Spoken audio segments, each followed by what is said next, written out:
अस्सलाम वालेकुम नाज़रीन। साबिक़ वफाकी वज़ीर शेख आफ्ताब अहमद की रहायशगाह पर एक प्रेस कॉन्फ्रेंस और तकरीब का एहतमाम किया गया। इस तकरीब से साबिक़ चेयरमैन बल्दिया अटक शेख नासिर महमूद और साबिक़ वफाकी वज़ीर व सीनियर नायब सदर पाकिस्तान मुस्लिम लीग नून पंजाब शेख आफ्ताब अहमद ने ख़िताब किया है। आज जो अदलिया का फ़ैसला है उस हवाले से तो उन्होंने क्या कहा है वो अपने नाज़रीन को सुनाता हूँ जी। पाकिस्तान जिन मसाइल से इस वक्त दो चार है उस सिलसिले में बात करना मकसूद थी कि जब हम यहां से बाहर निकले तो हमारे पास एक मोतबर, एक मजबूत, एक वाज़े और एक ठोस मौक़िफ़ होना चाहिए। और वो मौक़िफ़ वो होना चाहिए जो मेरे कायदीन जनाब मियां नवाज शरीफ साहब और मियां शहबाज शरीफ साहब का मौक़िफ़ है। और वो मौक़िफ़ पाकिस्तान की 22 करोड़ आवाम का मौक़िफ़ है। और ये वो मौक़िफ़ है जो कि आवाम के इस मौक़िफ़ को 70 सालों से तस्लीम नहीं किया गया। और आज 7 दहाइयां गुजरने के बावजूद मुल्क शायद 1947 वाली हालात से भी बदतर हालत में खड़ा हुआ है। शायद हम एटमी ताकत के मेयार में तो दुनिया के 6-7वें नंबर पर हो। शायद हम खेलों के मैदान में, शायद हम अपने सकाफती विरसे को लेकर चलने के मैदान में, शायद हम पाकिस्तान बाइसियत मुल्क, इस्लामी मुल्क, दुनिया के आलमे इस्लाम की सफ में अगली सफों पर खड़े हों, मगर बदकिस्मती से हमारे मुल्क की अंदरूनी एक मखसूस तबका जो 70 दहाइयों से ये नहीं चाहता कि पाकिस्तान एक मजबूत माशी मुल्क बन सके। यही वजह है कि जब कभी इस मुल्क में अवाम की राय का एहतराम होता है, कुछ देर के लिए होता है, मगर होता है तो मुल्क तामीर और तरक्की की मनाजिल की तरफ गामजन हो जाता है। इस मुल्क में अगर मैं तारीख की तरफ जाऊं तो कौन सी ऐसी घड़ी है कि जिसको हम कह सके कि वो हमारे अवाम के लिए खुशनसीब घड़ी थी। हमारे मुल्क में मोहतरमा फातिमा जिन्ना जैसी शख्सियत को क्या गद्दारी का लक़ब नहीं दिया गया? क्या हमारे मुल्क में वज़ीर आज़म को मौत के घाट नहीं उतारा गया?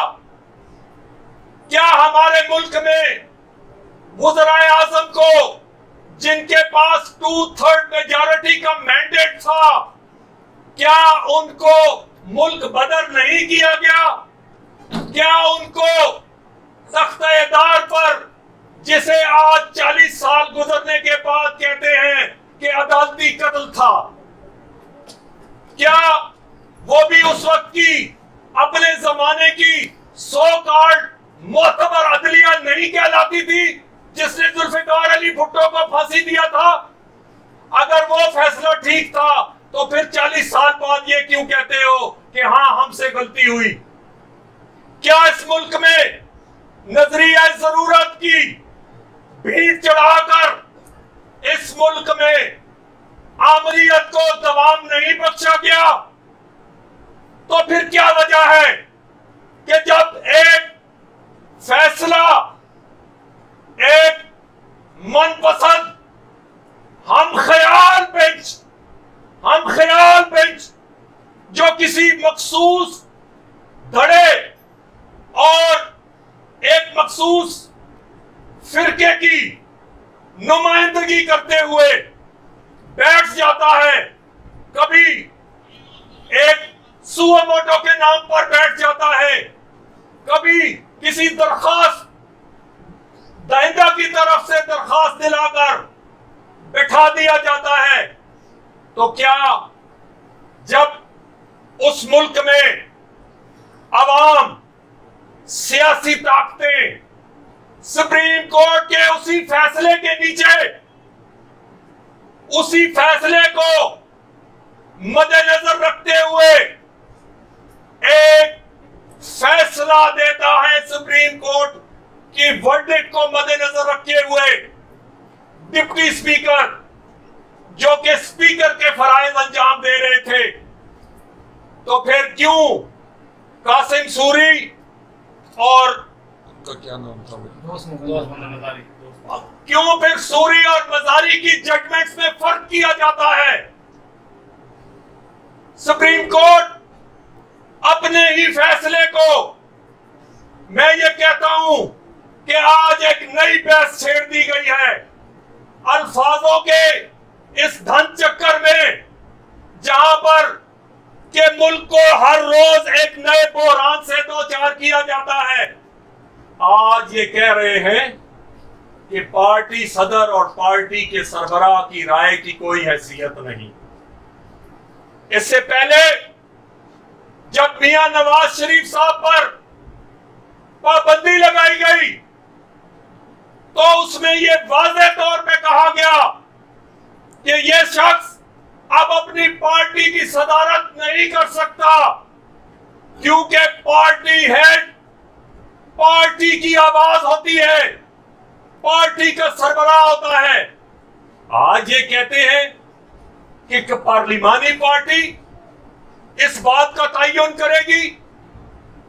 दो बातें होंगी, या तो सुप्रीम कोर्ट का वो फैसला जिसके तहत 20 एमपीएस को डी सीट किया गया था, या वो फैसला रिवर्स होगा, या फिर कासिम सूरी साहब की जो जजमेंट है वो बहाल होगी।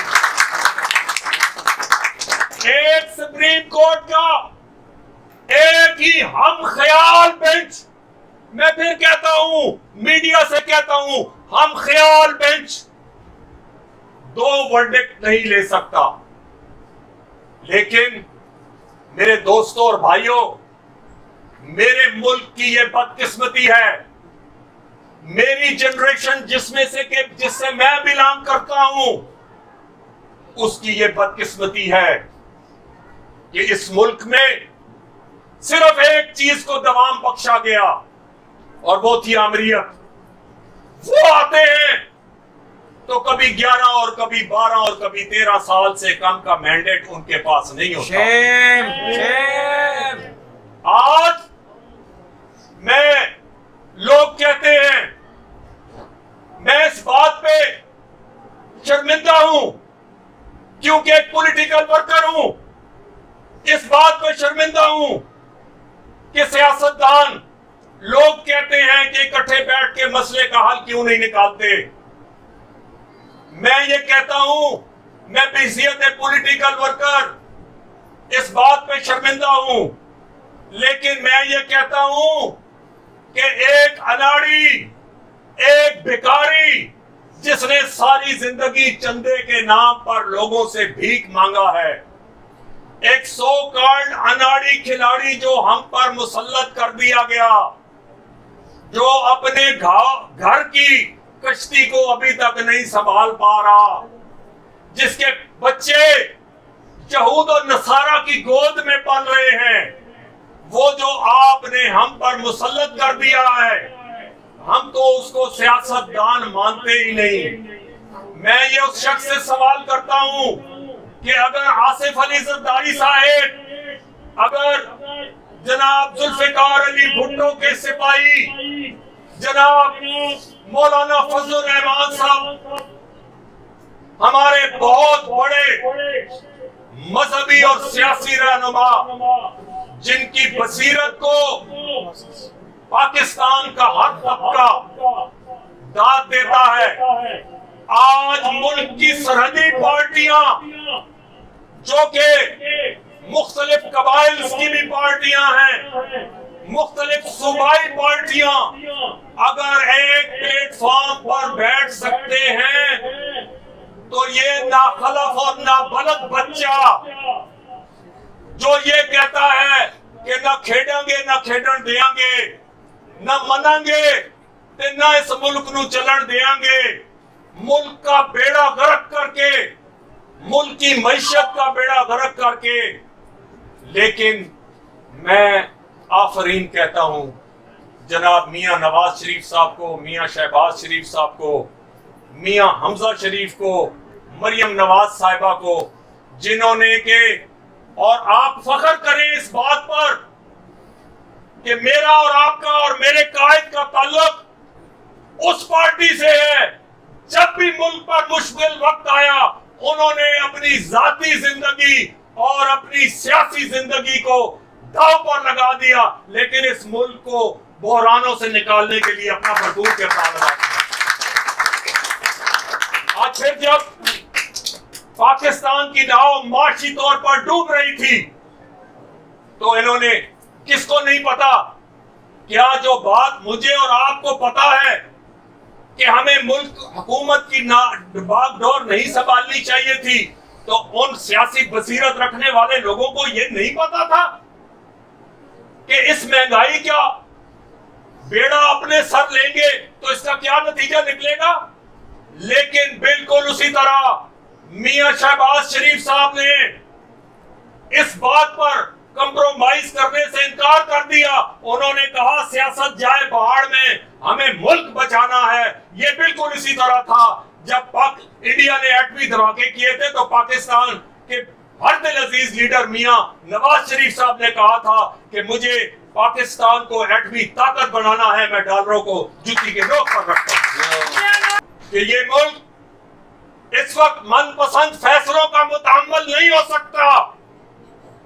आपने जो पहले फैसला दिया जिसकी रोशनी में जनाब डिप्टी स्पीकर साहब ने ये अपनी रूलिंग दी, और अगर इस तरह अदालत मुकन्ना की रूलिंग्स और फैसलों में मुदाखलत शुरू कर देगी और उन्हें कालअदम करार देती रहेगी और अपनी मर्जी के नुमाइंदों जिनको के अवाम इलेक्ट करके भेजती है रोज वजीर आला बनाया जाए तो आप रोज उनको उबूरी वजीर आला बना देंगे। लेकिन मेरे भाइयों, जैसे भी हालात हैं, जिस तरह मेरे कायदीन ऊपर पाकिस्तान की सलामती और बका की जंग लड़ रहे हैं, ये जंग मैंने, आपने, कदीर साहब ने फतेह जंग में लड़नी है, शेख नासिर ने अटक में लड़नी है, शानी ने तहसील में लड़नी है, सलीम शहजाद ने जिले में लड़नी है, और जनाब शेख आफ्ताब अहमद साहब ने पूरे नेशनल असेंबली के हल्के में लड़नी है। हम घर घर जाएंगे, हम नवाज शरीफ का ये पैगाम देंगे कि जब तक हमारे खून का आखिरी कतरा भी हमारी नब्ज चल रही है, हम पाकिस्तान के 22 करोड़ अवाम के हुकूक का तहफ़्फ़ुज़ करते रहेंगे। अपने पाँव को मुतज़ल्ज़ल न होने देना। ये सोशल मीडिया का दौर है, मिनट मिनट के बाद नई खबर आती है। जब इंशाअल्लाह खुशी की खबर आएगी, हम मुबारकबादें झेलेंगे। जब हम पर जुल्म जबर किया जाएगा, हम सीसा फैलाई हुई दीवार बनकर गलियों में मियां नवाज शरीफ की नुमाइंदगी करेंगे इंशाअल्लाह। मुझे आपने इतना लंबा सुनने की जहमत बर्दाश्त की, मुझे बर्दाश्त किया। मैं, सानी भाई कहते हैं मुश्किल काम है, तो बहरहाल मैं आपका बड़ा मशकूर हूँ। इसके साथ मैं जनाब अपने कायद मियां नवाज शरीफ साहब के हरदिल अजीज साथी, मियां साहब के भाई, उनके जंगे बदर के साथी जनाब शेख आफ्ताब अहमद साहब से गुजारिश करता हूं कि वो अपने ख्यालात का इजहार करें और आइंदा के लिए हमारा लायामल क्या होगा उसका आपके सामने इजहार फरमाऊंगा। बिस्मिल्लाहिर्रहमानिर्रहीम। आज आपको बुलाने का मकसद यही था कि हम अपने दिल की आवाज़ और अपनी पार्टी का लाया अमल आप तक पहुंचा सकें, आपको ये बता सकें कि आज हालात किस रुख पर जा रहे हैं। और हमें इन हालात के धारे को तब्दील करना होगा इंशाअल्लाह। देखें कितनी बदकिस्मती है कि 2013 में जब मियां नवाज शरीफ ने हुकूमत संभाली तो पाकिस्तान की माशी हालत इंतहाई ख़राब थी। मुल्क के अंदर बिजली नहीं थी, लोड शेडिंग हो रही थी, महंगाई ने डेरे डाल रखे थे और गैस नहीं मिलती थी।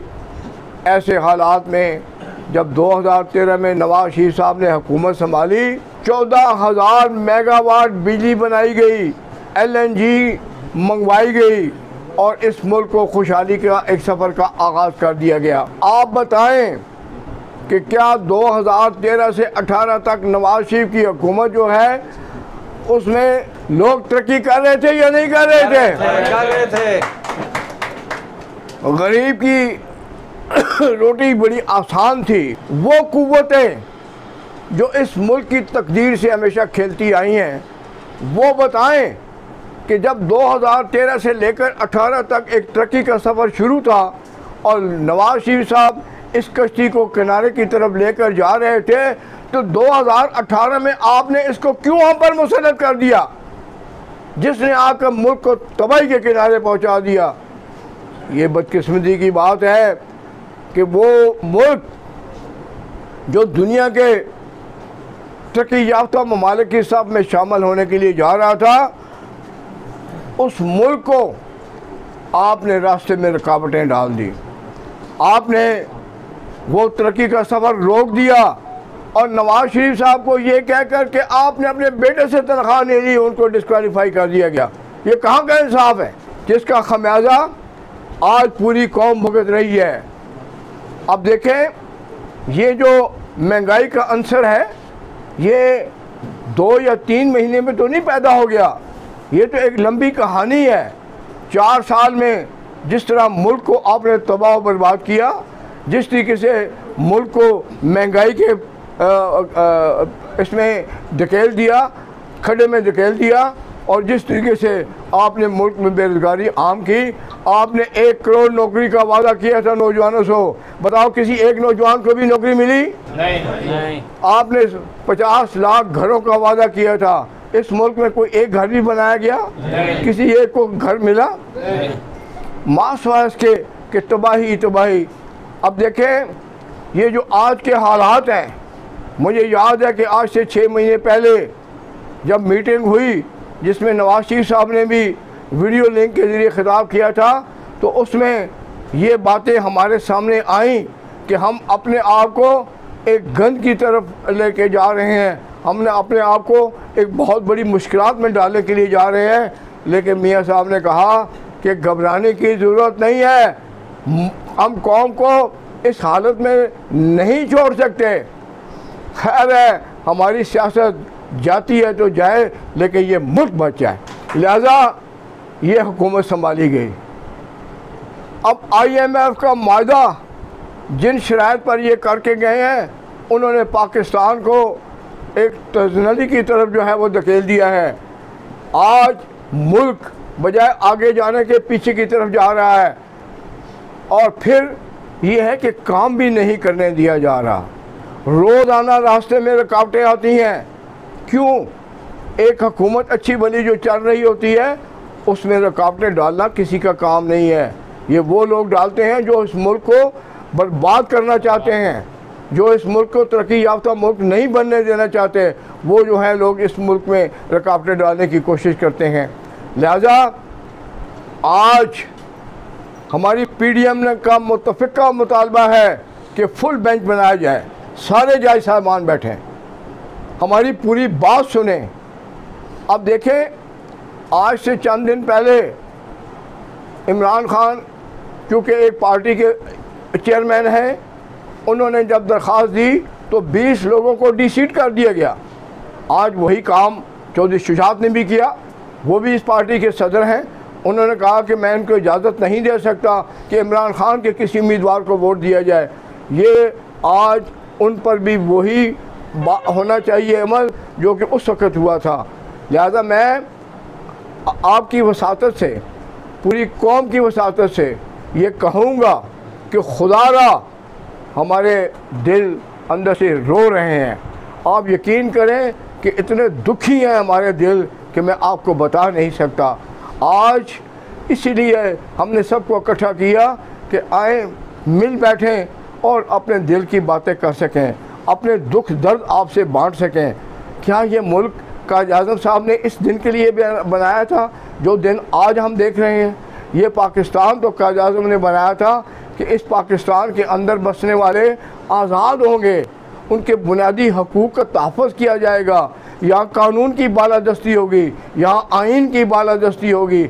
लेकिन आज सब कुछ उसके उल्ट हो रहा है, न आइन की बालादस्ती है न कानून की बालादस्ती है।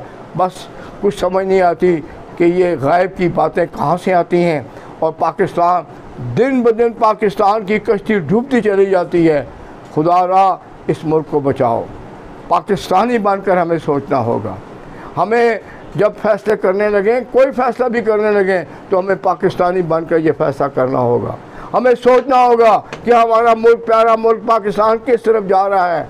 हम तो, हमारी कश्ती तो डूबती चली जा रही है, इसी कश्ती को हमने पार लगाना है।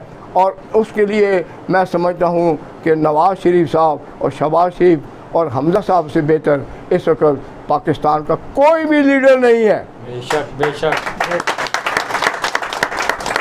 इसलिए आज ये बातें बड़े दुखी दिल से कर रहा हूँ, अंदर से तकलीफ़ होती है। मैंने नवाज़ शरीफ साहब के साथ काम करते हुए देखा है। मुझे याद है कि फजर की नमाज के बाद वो अपने दफ्तर में काम के लिए बैठ जाते थे और शाम तक बैठे काम करते रहते थे और मंसूबे देते थे। आज देखें कि पूरे मुल्क के अंदर मोटरवे के जाल बिछा दिए गए या नहीं बिछा दिए गए। आप देखें कि जो एबटाबाद और हज़ारा का सफ़र करने वाले लोग हैं, मानसेरे का सफ़र करने वाले लोग हैं, आप आज देखें कि वो यहाँ से 1.5 घंटे में जो है मानसेरा पहुँच रहे हैं। ये मंसूबे किसके हैं? आज अगर हमारे पास ये मोटरवे ना होती तो हम 20 घंटे में भी यहाँ से लाहौर नहीं पहुँच सकते थे। ये किसका मंसूबा है? 14,000 मेगावाट बिजली लगाई, ये किसका मंसूबा है? सी पैक के मंसूबे को रास्ते में रोक दिया गया।